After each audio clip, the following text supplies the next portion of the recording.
Hi, am I speaking to David? Hi David, it's Ed here. Good morning, am I speaking to Mr. David Smith?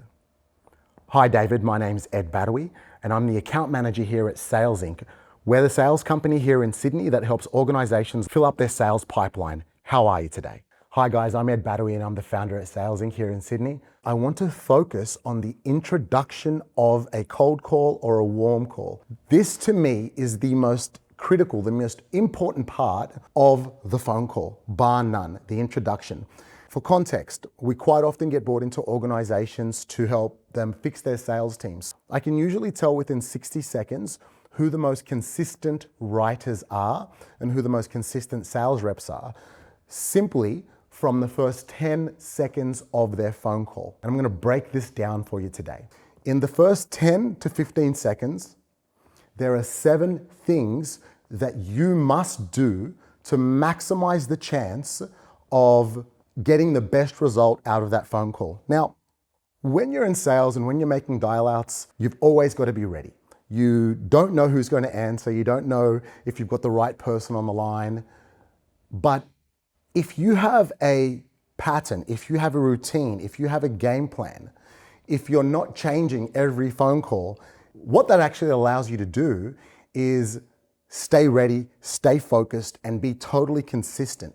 With that level of consistency, you're going to get a better result. The second thing that you need to be mindful of as well is that you're talking to people. They don't want to be called the vast majority of the time. They don't want to hear from anybody. They've got things going on in their lives, okay? And the truth of the matter is the people on the other end of the phone, they don't owe you a thing. You have to make peace with that. Now, when you have that mentality, it's a reminder that A, rejection and failures are a part of the game. It's just a question of minimizing rejection as much as possible. And the second thing that you need to realize is that you need to have a little bit of mental toughness. You need to have a little bit of emotional toughness, because even if you're fantastic at what you do, you're still going to face a lot of rejection. Now, for context, even if you're great, you're still going to face rejection 80 to 85% of the time. So the advice that I'm going to give you is really about how to minimize rejection in the first 10 seconds of the phone call, which is where the vast majority of rejection takes place. Let's be honest, you've probably hung up on a lot of cold callers yourself, and you can usually tell that it's a dodgy call from the get-go. So let's take it from the start. Now, you would have watched the first minute of this video and you would have seen the contrast between the calls. Obviously, one sounded better than the other. I'm going to break down for you the 7 things that I did on that phone call, and not only what I did, why I did them and why they work. Okay, guys, so the hi, is this Dave? Hi, Dave, it's Ed. It's weak. First thing you need to do is start off with a salutation. What does that mean? If it's morning, say good morning and mean it. If it's the afternoon, say good afternoon. If it's the end of the day, you say good evening. It's just manners, it's courtesy, and it lets people know that they're speaking to a real person. They're not speaking to a bot. They're not speaking to, let's say, some scam company from the other side of town or even the other side of the globe. Okay, so a strong salutation is important. And it's not just important on the phone, guys. It's important in every aspect of your life, whether you're talking to your barista, whether you're talking to your parents, it doesn't matter. So a strong good morning or good afternoon or whatever it might be. Now, the second thing you need to do, and this is the most common mistake I see, is ask for the person by their full name, okay? This whole, hi, am I speaking to Ed? I just know when someone calls me from a number that I'm not familiar with, if they're just saying, hi, is this Ed? It's probably going to be a waste of my time. On the flip side, if somebody asks for me by my full name, my spidey senses begin to tingle, right? I'm like, who the hell is this? Okay, how does this person know my full name? You naturally get that feeling of what's going on, and you're actually creating alertness in that moment, okay? So if I come in and I say, good afternoon, am I speaking to Ed Badawi? I'm like, who's this? I get into a heightened state. But what you're also simultaneously doing at that time is you're qualifying the person. You're ensuring that you're actually speaking to the correct person. So you take them from being here, who the hell is this on the phone, to here, This is a very professional phone call. This is important. And a great example that I use is you're ever in school or you're ever at home and you know you messed up and the principal calls you by your full name or your mom calls you by your full name, you know something's up. That's where you want it to be. That's the difference between a professional phone call and a weak phone call. In saying that, step number 3, have enough respect for the person on the other side of the phone to introduce yourself by your full name. So now there's a fair exchange, okay? So if I'm saying good afternoon, am I speaking to Dave Smith? Hi Dave, my name is Ed Badawi, or my name is John Smith, or my name is Tracy Jones, whatever your name is.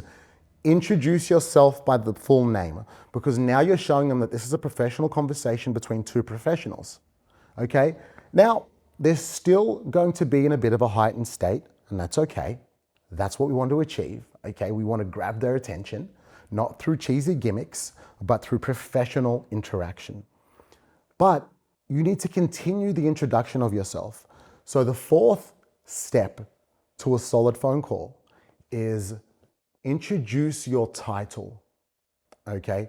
Not only is this respectful by giving them full disclosure of who you are, okay? So you're not seeming dodgy or shaky, but it's also letting them know that you are a professional. You are getting paid to do this. You are from, well, somebody has given you authority or somebody has given you a title to make this call.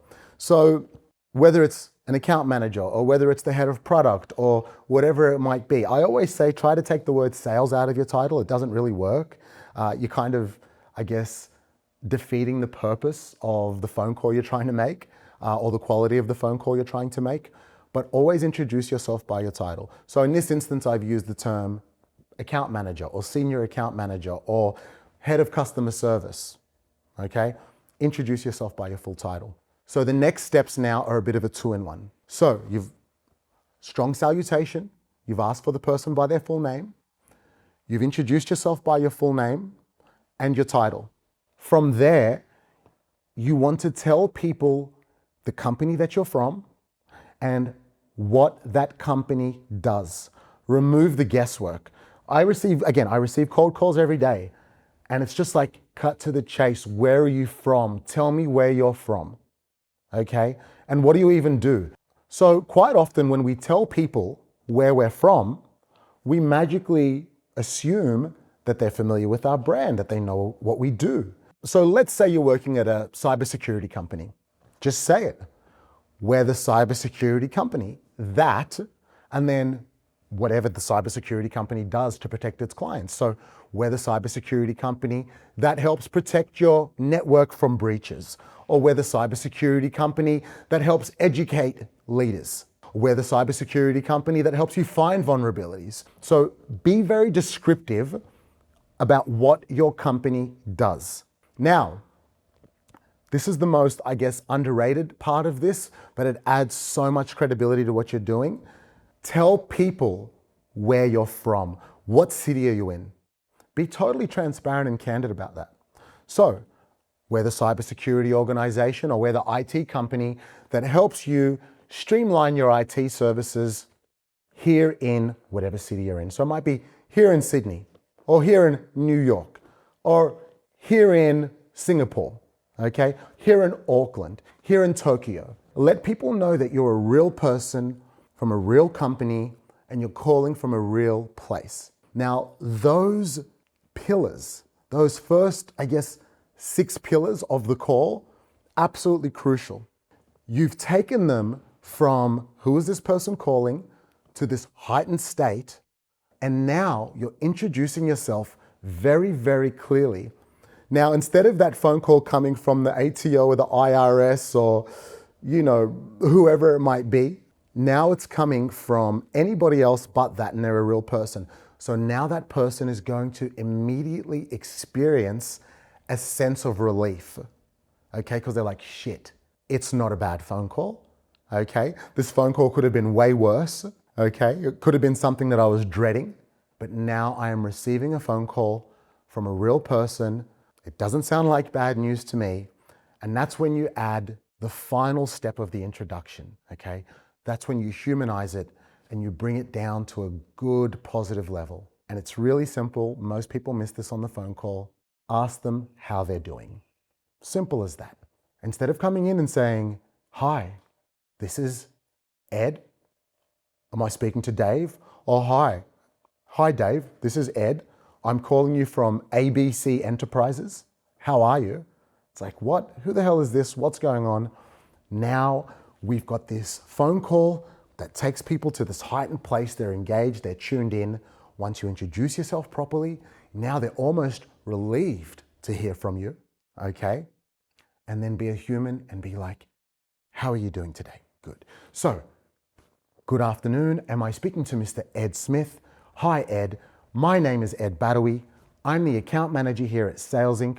We're the sales company that help organizations like yours fill out their sales pipeline here in Sydney. How are you today? That's a totally different phone call, and I guarantee you that if you are tracking your metrics, if you are tracking your engagement rate, if you are able to execute that quality of introduction every time, you're going to get less people hanging up on you in the first 15 to 20 seconds, and you're going to be able to get down to business. Now, again, this is the most important part of a phone call in our experience, and we do this for a living, guys. So how the rest of the phone call plays out, look, I'll put a second video. I'll look to put the link in the bio so that you can watch the second video on how to continue the rest of the phone call. The rest of the phone call becomes so much harder if you can't nail a solid intro in the first 10 to 15 seconds. Guys, I hope this has been helpful. If you've enjoyed this video, give us a like, subscribe. We're always looking to drop sales content that is going to help you improve your sales game, because what we're looking to do here at Sales Inc. is improve the quality of how sales professionals are operating. We want to improve the quality of how people are transacting and doing business. And we want to remove all the stigmas that are associated with salespeople. Feel free to subscribe if you'd like more practical information like this that is battle tested and proven.